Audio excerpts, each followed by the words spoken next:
श्री धुतपापेश्वर प्राचीन काळापासून असलेले हे मंदिर राजापूर तालुक्यातील निसर्गाच्या सानिध्यात वसलेले हे मंदिर राजापूरचं आराध्य दैवत आहे। प्राचीन काळापासून असलेले हे मंदिर जणू काही निसर्गाची शोभा वाढवत आहे। मंदिराबाजूचा हा निसर्गरम्य परिसर सोबत बाजूला वाहणारी मुरडाणी नदी जणू काही या मंदिराचे प्रमुख आकर्षण समजले जाते। तर म्हणजे आजच्या आपल्या व्हिडिओच्या माध्यमातून आपल्या धुतपापेश्वर मंदिराचे दर्शन आणि मंदिराची छोटीशी कथा आपण आपल्या व्हिडिओतून बघणार आहोत। तर चला तर मंडळी जास्त वेळ न घेता आजच्या आपल्या व्हिडिओला सुरुवात करूयात। तर नमस्कार मंडळी, स्वागत आहे तुमचं आपल्या चॅनल वरती आणि मी सेवन नमाजकर घेऊन आलो तुमच्यासाठी अजून एक नवीन भन्नाट व्हिडिओ। तर मंडळी सध्या आपल्या कोकणात खूप मुसळधार पाऊस पडत आहे आणि तुम्ही जर का ह्या आधीचा आपला व्हिडिओ बघितला असाल तर आपला खेकडे पकडण्याचा व्हिडिओ बघितला असाल तर तुम्हाला लक्षात आलं असेल की म्हणजे तेव्हा किती पाऊस होता आणि त्यानंतर मला म्हणजे जवळजवळ 5-6 दिवस पावसाचं काहीच थांब ठिकाण नव्हता। खूप पाऊस गेला होता, खूप गरमी वाढली होती आणि आता परत पावसाने कोकणामध्ये हजेरी लावलेली आहे आणि अशा प्रकारे कोकणात खूप मुसळधार पाऊस पडत आहे। तर त्याचबरोबर आपल्या धुतपापेश्वर मंदिराचे काही व्हिडिओज आपल्या तुम्ही व्हॉट्सअप स्टेटसद्वारे तुम्ही बघत असाल तर तेच बघताना माझ्या काही सबस्क्रायबर फॅमिलीने मला कमेंट करून सांगितलं की आपल्या धुतपापेश्वर मंदिराचा एक व्हिडिओ बनव जो की आपल्या धबधब्याचा जो की सर्वांना आकर्षित करतोय। तर म्हणजे आज तोच आपण आजच्या व्हिडिओच्या माध्यमातून आज तुम्हाला बघायला मिळणार आहे आपल्या धुतपापेश्वर मंदिराचं दर्शन व सर्व धुतपापेश्वर मंदिर आणि मेन म्हणजे आकर्षित करणारा तो म्हणजे धुतपापेश्वरचा धबधबा। तर मंडळी जास्त वेळ न घेता आजच्या आपल्या व्हिडिओला सुरुवात करूया। चला आता आपण आलोय ते म्हणजे धुतपापेश्वर मंदिराकडे। तिकडे आहे धुतपापेश्वर मंदिर आणि आम्ही जस्ट इथेच आहोत आणि आता आम्ही जाणार मंदिरामध्ये दर्शन घ्यायला। चला तर जाऊया।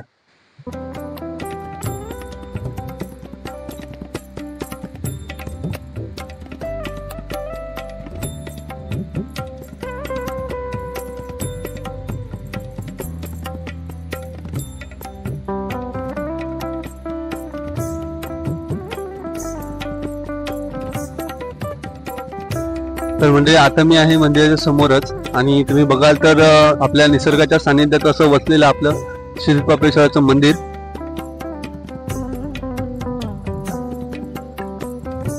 तर मंडळी आता आपण जाऊयात आतमध्ये दर्शन घेऊयात। तर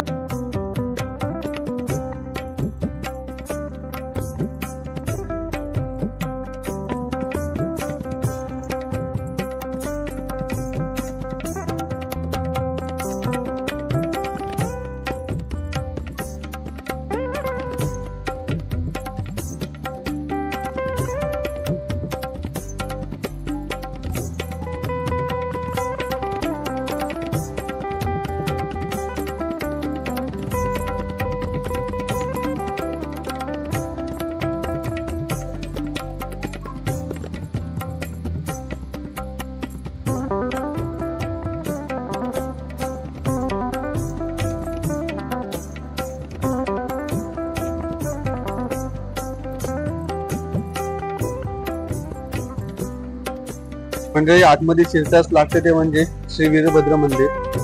पहिला आपण त्याचं दर्शन घेणार आहोत, नंतर मग आपण आतमध्ये जाणार आहोत।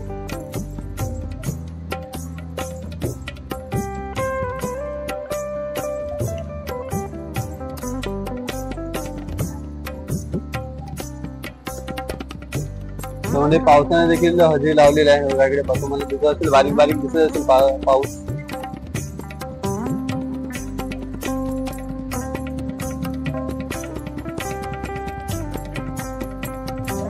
बाहेर पाऊस पडतो खूप आणि मी आता बसलोय आतमध्ये मंदिरामध्ये जो की हा आहे इकडे मंदिराचा सभागृह।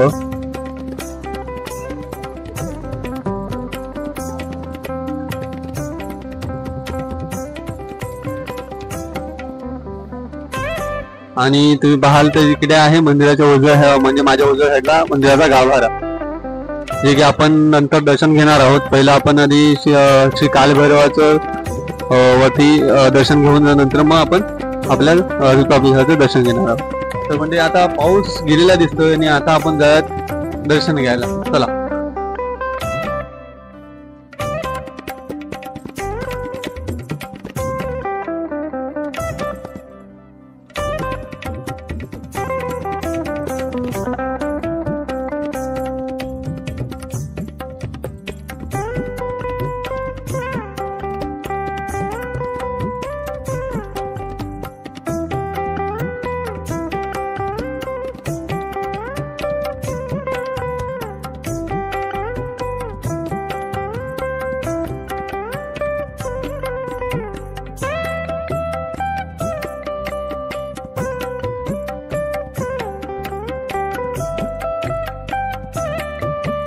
तर मंडळी, आता आपल्या श्री गालभैरव मंदिराचं दर्शन घेऊन झालं आणि आता जो काय आपल्या दुर्गापेश्वर मंदिराचा जो काय इथून नजारा दिसतो ना, तो बोलण्याच्या पलीकडे आहे, शब्दात मांडता येणार नाही.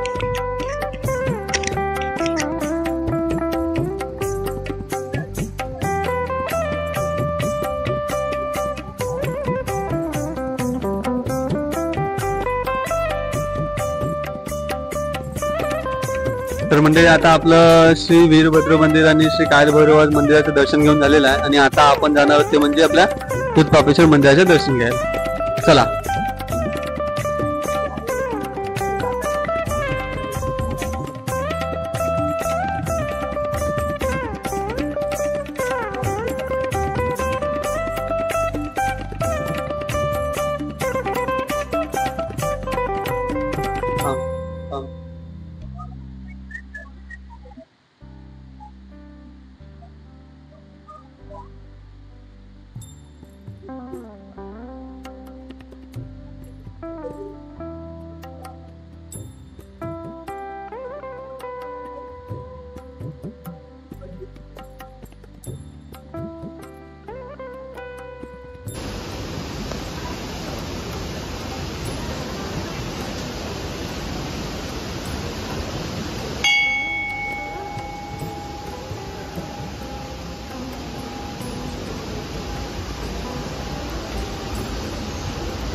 तर मंडळी, आपल्या ह्या दूधपापेश्वर मंदिराची थोडीफार कथा आहे. ते आपला आता हे मंदिराचे आपले पुजारी आहेत. तुमचं नाव कसं? अभय लिंगायत. तर आपले लिंगायत पुजारी आहेत, ते आता आपल्या मंदिराची छोटीफार कथा सांगणार आहेत. हे इथे स्वयंभू मंदिर आहे दूधपापेश्वराची. पिंडी बघितल्या तर कशी तिरकी आहे ती, म्हणजे अशी गोल नाही. बाकीच्या पिंडी अशा गोल आहे. त्याची कथा अशी आहे की इथे पूर्वी असे जंगल होतं आणि ते ब्राह्मणाची गाय नक्की वेळालेली होती. ते दररोज येऊन इथे पानं सोडायची. असे 2-3 दिवस त्यांनी आपले बघितले की कोण वासू पियत असेल, पण त्यांना नंतर असा संशय आला की कोणतरी चोरतोय मुद्दाम. मग त्या दोघांनी, गुराखी आणि ब्राह्मणाने एक दिवस काय केलं, गायच्या पारच ठेवलं की बघूया कोण चोरते काय बघण्यासाठी. ती गाय आपली नेहमीप्रमाणे आली नाही, ते जाळीत गेली आतमध्ये. तर त्यांना वाटलं कोणतरी हाय आतमध्ये, आता हाय. ते बघितल्याने ते पिंडीवर पानं सोडली. त्या रागाच्या भरात त्या ब्राह्मणाने ते फरशी मारलं ते पिंडीवर. त्या फरशी मारल्यानंतर त्याच्यातून रक्त आलं आणि याच्या वरचा भाग उडालाय तो मलकापूरला जाऊन पडलेला आहे. त्यानंतर त्याला पश्चाताप झाला की आपण मोठा पिंडीवर प्रहार केला, देवा पाप केला मोठं. म्हणून त्याने काय केलं, शंकराची आपल्या भक्ती करून प्रसन्न करून घेतलं आणि मी हे पाप केलं, ते माझं पाप आहे ते नष्ट करा. किंवा पाप आहे ते काय करू. भगवंत म्हणाले की माझ्या पृथ्वीवर एक स्थान निर्माण झालं, तुझं ते काय पाप केलंस नाही, तुझं पाप नष्ट करतो. म्हणून देवाचं नाव दूधपापेश्वर आणि गावाचं नाव टोपेश्वर आहे. आणि इथे 3 टाइम पूजा होते, सकाळी, दुपारी आणि संध्याकाळी. त्रिकाळ पूजा म्हणतात. दुपारी नैवेद्य असतो आणि रात्री महापूजा असते. ते सर्व मुकुटा लावून पार्वती पुढे देऊन सारीपाठ मांडला जातो. शंकर पार्वती सारीपाठ खेळतात ना, तो सारीपाठ मांडला जातो रात्री. ते नैवेद्य होतो, आरती, आणि मग देऊळ बंद होतो. महाशिवरात्रीला मोठा उत्सव असतो 7 दिवस. महाशिवरात्रीला जत्रा असते. आणि आता आपल्या मंदिरामध्ये कोणकोणते उत्सव साजरे केले जातात, म्हणजे गुढीपाडवा वगैरे? तसे सुरुवातीपासून सगळे, म्हणजे गुढीपाडव्यापासून, आपला मराठी महिना म्हटलं की गुढीपाडवा, गुढीपाडव्यापासून सुरुवात होते. गुढीपाडव्याला पण इथे गुढी उभी केली जाते. त्याच्यानंतर पूजा बांधली जाते. मग प्रदक्षिणा असते, पालखीची आरती, म्हणजे असं गुढीपाडव्यापासूनच चालू होतात. रामनवमी होते, हनुमान जयंती होते, परत दिवाळी होते, टिपूर पौर्णिमेपासून तुळशीचे लग्न, म्हणजे जे आपले सांस्कृतिक कार्यक्रम आहेत ते सगळे या मंदिरात होतात. फक्त ते काय प्रमाण कमी जास्त असतं. म्हणजे आता महाशिवरात्र मोठा उत्सव असतो, परत श्रावण थोडासा हे असतं, श्रावणात पण गर्दी असते असं. पण बाकीचे कार्यक्रम कसे इथले स्थानिक लोक येऊन करतात, असे ते कार्यक्रम आहेत.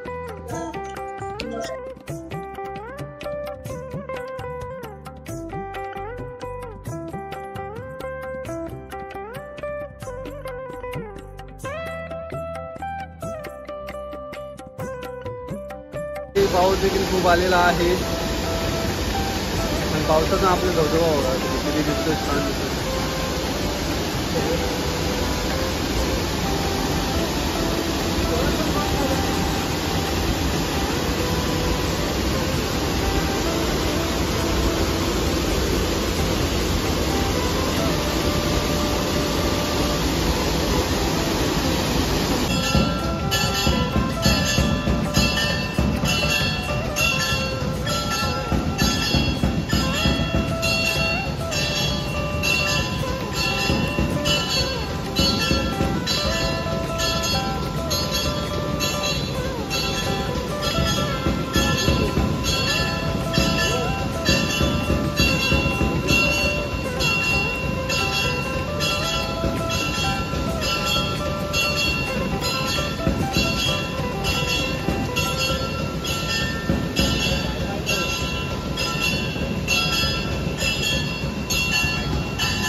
तर मंडळी इकडे आहे पाठी आहे श्री दुर्गापेश्वर धबधबा.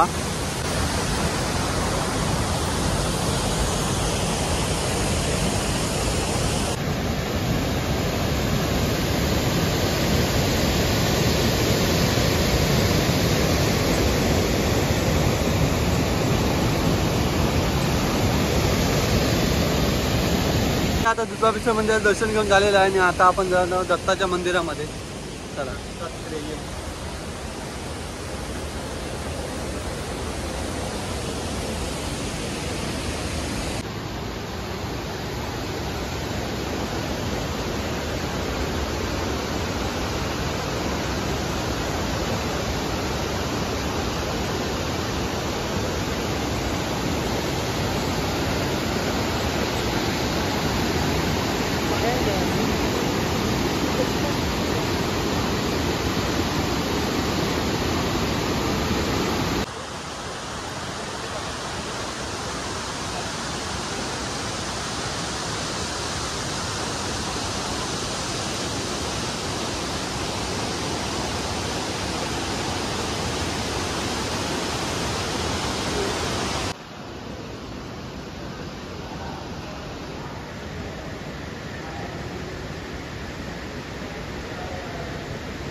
हे आहे इकडे दुर्गापेश्वरचं मंदिर आणि हे इकडे आहे दत्ताचं मंदिर आणि इकडेच मस्त सर्वपैकी अगदी गार्डनचा टाईप केलेला आहे.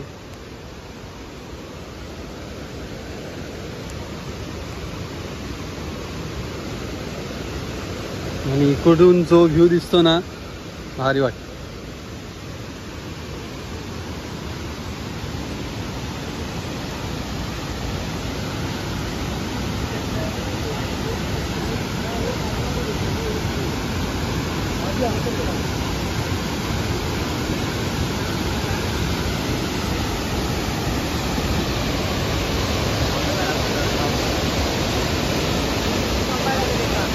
मंडळी आता मी जिथे आहे ना तिथून आपल्याला जर तुम्ही व्हिडिओ आपल्या व्हॉट्सअप स्टेटसवर व्हिडिओ बघत असाल तर तुम्हाला माहितीच असेल आपलं दुर्गापेश्वर मंदिरातलं पाणी किती प्रमाणात वाढत होतं. ते आपल्या रात्रीच्या वेळी आपल्या रात्रीच्या वेळी खूप पाऊस पडतो आपल्या, त्यामुळे पाणी देखील खूप येतं.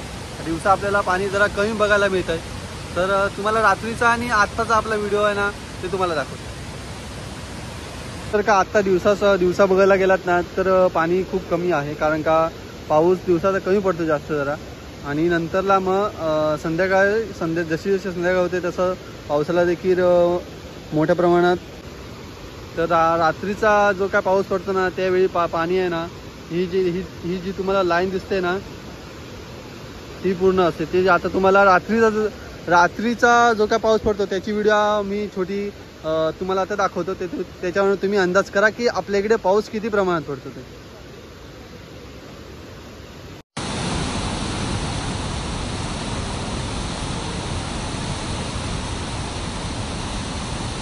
अशा प्रकारे आपल्याकडे पाऊस म्हणजे पडतोय आणि आपल्या दुर्गापेश्वर मंदिरातील जे काही आकर्षण आहे आपल्या दुर्गापेश्वर धबधबा ते होतं. तर मंडळी अशा प्रकारे आपल्या दुर्गापेश्वर मंदिराचा व्हिडिओ आपण शूट करून झालेला आहे.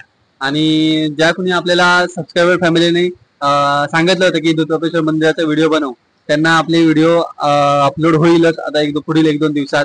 तर थँक्यू, धन्यवाद तुम्ही कमेंट केल्याबद्दल. असेच कमेंट करत राहा जेणेकरून मला नवीन व्हिडिओ बनवण्याचा एक जोश निर्माण होईल. तर मंडळी आजचा आपला व्हिडिओ इथेच संपूयात. तर मंडळी आजचा आपला व्हिडिओ तुम्ही इथपर्यंत बघत असाल तर नक्कीच तुम्हाला आजचा आपला व्हिडिओ आवडला आहे. व्हिडिओ आवडल्यास नक्की लाईक करा, शेअर करा, सबस्क्राईब करा आणि जास्तीत जास्त कमेंट करा, जेणेकरून आपल्याला पुढच्या नवीन काही व्हिडिओ बनवण्यास आपल्याला मदत होईल. चला तर मंडळी भेटत अशाच एका कोकणातील नवीन एका व्हिडिओमध्ये. तोपर्यंत टाटा बाय बाय.